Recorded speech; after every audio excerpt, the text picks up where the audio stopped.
Greetings, Internet. I'm the Modern Marxist, otherwise known as Political Shrimp. I'm very excited for our topic today as we dive back into modern geopolitics. If you've been paying attention to news surrounding the ongoing genocide of Palestinians by the Zionist regime, then there's a name you've likely been hearing more and more lately: the Houthi rebels of Yemen, otherwise known as Ansar Allah. In the current phase of this conflict, the Houthis have stepped up to aid the people of Palestine by sabotaging Israeli trade routes through the Red Sea, massively inflating wartime costs for the Israeli government.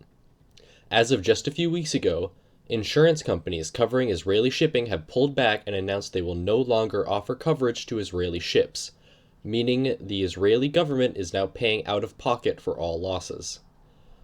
We'll get more into that in a bit, but first we should discuss the history of the Houthi movement and how we got where we are today.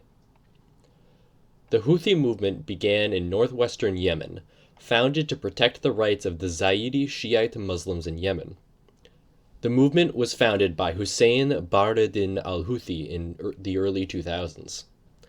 It was formed in opposition to the then government of Yemen for its oppression of Zaidi Muslims and its ties to the United States, which, as I'm sure you know already, is not particularly popular in the region.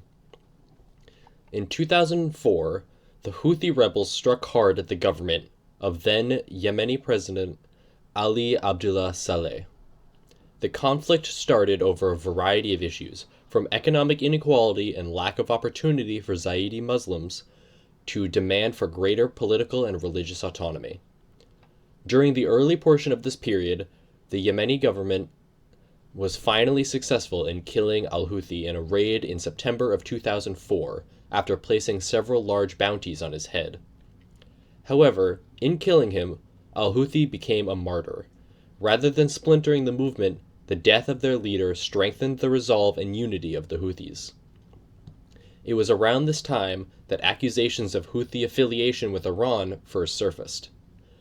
It's important to note that while, yes, the Houthis have received significant aid from Iran and are partially beholden to Iran's interests, the Houthis have a far greater level of autonomy and independence from Iran than the vast majority of Iran-backed militant groups, like Hezbollah, for example. The conflict lasted through 2010, with the Saleh government being supported by Saudi Arabia. Despite the clear imbalance in forces, Saleh's government was unable to deal a critical blow against the Houthis, who had become more and more entrenched. In 2011, the Arab Spring occurred, which we have spoken about before in my video on Gaddafi, and will doubtless touch on again.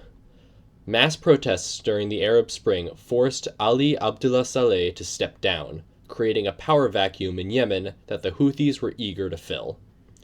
The Houthis seized additional territory in northwestern Yemen and took the opportunity to stabilize their position in the region, preparing for greater conflict.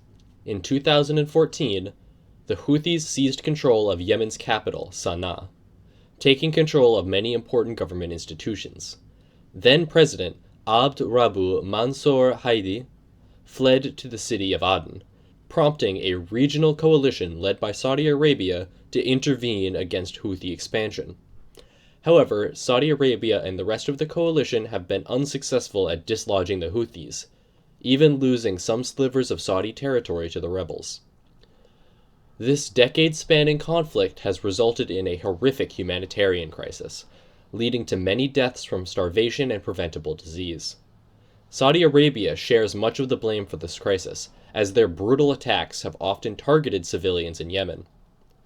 One of the most atrocious of these attacks happened on August 9th of 2018, when Saudi forces dropped an American-made bomb on a school bus, killing at least 26 children. Despite this, and many other events like it, the U.S. has continued to sell weapons to the Saudis out of fear of them drifting away from the U.S. sphere of influence. All of that is the history, but let's get into current events. Since the death of Hussein Badreddin al-Houthi in 2004, his brother, Abdul Malik al-Houthi, has led the movement. Yemen has entered mainstream media lately for their drastic actions taken to defend the people of Gaza from Israeli aggression, which has included several direct attacks on occupied Palestine, but has focused mainly on disrupting Israeli shipping. Exact figures are hard to find, but as of me writing this, the Houthis have directly attacked more than a dozen ships, seizing several and sinking some others, though not all of their attacks have been successful.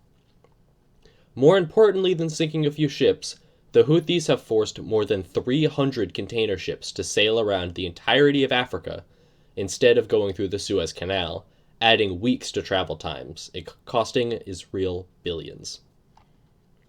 In response to the growing Houthi threat, the US announced Operation Prosperity Guardian, which is the perfect name for a mission entirely about protecting money and not people.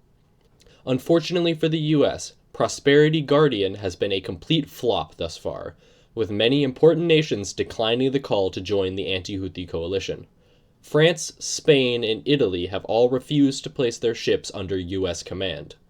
More importantly, though, regional allies such as Saudi Arabia and the UAE have refused to join, preventing the US from having an easy staging ground. The Saudis staying out of this one is likely for two reasons. The first being that pro-Palestine sentiment runs deep in the people of Saudi Arabia. And secondly, because Saudi Arabia fears reprisal. The Houthis have a substantial collection of long-range ballistic missiles capable of striking anywhere in Saudi Arabia, which the Houthis have threatened to use on Saudi oil fields if provoked. Such an event would be catastrophic to Saudi Arabia's economy, so they're staying quiet for now. The goal of the blockade of the Red Sea is to inflate wartime costs for Israel to a point that the Zionists will have no choice but to fall back and end their genocide of Gaza. News sources in Israel have already reported that Israel's southern port of Eilat has seen a drastic reduction in imports, reporting an 85% drop in activity. According to numerous sources, both in and out of occupied Palestine, no ships are expected to arrive in Eilat for at least the next 30 days. Since the start of this conflict, the Zionist regime has shown no hesitation in bombing hospitals, schools, and refugee camps. They've used chemical weapons on civilians, used snipers to kill children and journalists, and continue to hold thousands of Palestinian civilians in camps, including hundreds of children, many of whom report being sexually abused by Israeli soldiers. Israel has no problem committing heinous acts of depraved torture against innocent civilians.